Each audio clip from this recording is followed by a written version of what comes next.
บทที่เก้าแนวทางการปฏิวัติลาว การปกปักรักษา และก่อสร้างประเทศชาติแต่ปีคศ 1975 หา 1985 ซึ่งสามารถสรุปเนื้อในสำคัญได้ดังนี้ 1. สภาพและจุดพิเศษของลาวในระยะต้น 1975 หา 1985 สภาพรวม ภายหลังการสถาปนาสปป.ลาว ประเทศได้กลายเป็นป้อมด้านหน้าของระบบสังคมนิยมในอาซีอาคเนย์ลาวเป็นประเทศน้อย เศรษฐกิจด้อยพัฒนา ซึ่งส่วนใหญ่แม่นกสิกรรมธรรมชาติและได้รับผลกระทบอย่างหนักจากสงคราม จุดพิเศษลาวดำเนินการก่อสร้างสังคมนิยม โดยข้ามผ่านระบอบทุนนิยม ซึ่งถือเป็นเส้นทางใหม่ที่บ่เคยมีมาก่อน 2. แนวทางและการปรับปรุงระบบการเมือง การปฏิวัติ 3 ประการ พรรคและรัฐบาลได้วางแนวทางดำเนินการปฏิวัติ 3 ด้านพร้อมๆกัน คือ การปฏิวัติเกี่ยวกับพัวพันการผลิต การปฏิวัติวิทยาศาสตร์เทคนิค และการปฏิวัติวัฒนธรรมแนวคิด โดยถือเอาการปฏิวัติวัฒนธรรมเป็นพื้นฐาน การจัดแบ่งเขตการปกครอง ได้มีการปรับปรุงเขตการปกครองใหม่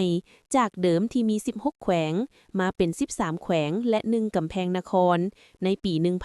1976 ต่อมาได้มีการแยกและสร้างตั้งแขวงใหม่ตืมเช่นแขวงบ่อแก้ว แยกจากหลวงน้ำทา และแขวงบริคำไซแยกจากเวียงจันทน์และคำมวน ในปี 1983 3. การฟื้นฟูและก่อสร้างเศรษฐกิจกสิกรรม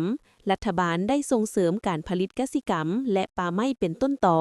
โดยการสร้างตั้งสหกรณ์เกษตรเพื่อเต้าโฮมชาวนาเข้าสู่การผลิตแบบร่วมหมู่ผลผลิตข้าวเพิ่มขึ้นอย่างจะแจ้งปี 1980 ผลิตข้าวได้หลายกว่า 1 ล้านตนอุตสาหกรรมได้ฟื้นฟูโรงจักรโรงงานเก่าและสร้างตั้งใหม่เช่นโรงงานไฟฟ้าน้ำหงืมเพิ่มกำลังการผลิตโรงงานปรุงแต่งไม้โรงงานผลิตซีมังและอื่นๆการผลิตไฟฟ้าเพิ่มขึ้นจาก 300,000 กิโลวัตต์โมงมาเป็น 150,000 กิโลวัตต์โมงในปี 1978คมนาคมได้ซ่อมแปลงเส้นทางเลขเก่าเลข 13 และก่อสร้างขัวหลายแห่งเพื่อเชื่อมต่อการขนส่งภายในและต่างประเทศสร้างขัวได้152แห่งและทางได้400 กว่ากิโลเมตร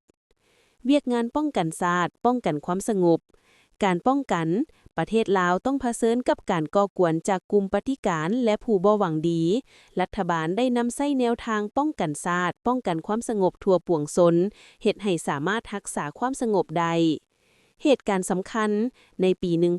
1984 ได้เกิดกรณีขัดแย้งชายแดนลาวไทยอยู่บริเวณ 3 หมู่บ้าน คือบ้านใหม่ บ้านกลาง และบ้านสว่าง เมืองปากหลายแขวงไชยบุรี กองทัพและประชาชนลาวได้ต่อสู้ปกปักรักษาอธิปไตยจนฝ่ายไทยต้องถอนกำลังออกไปในเดือนตุลา 1984 สรุปบทเรียนนี้แสดงให้เห็นถึงความพยายามของสปป.ลาวในระยะ 10 ปีทำอิฐ 1975 หา 1985 ในการฟื้นฟูประเทศจากสงคราม การวางพื้นฐานเศรษฐกิจสังคมแบบสังคมนิยม และการปกปักรักษาอธิปไตยของชาติไว้ได้อย่างมั่นคง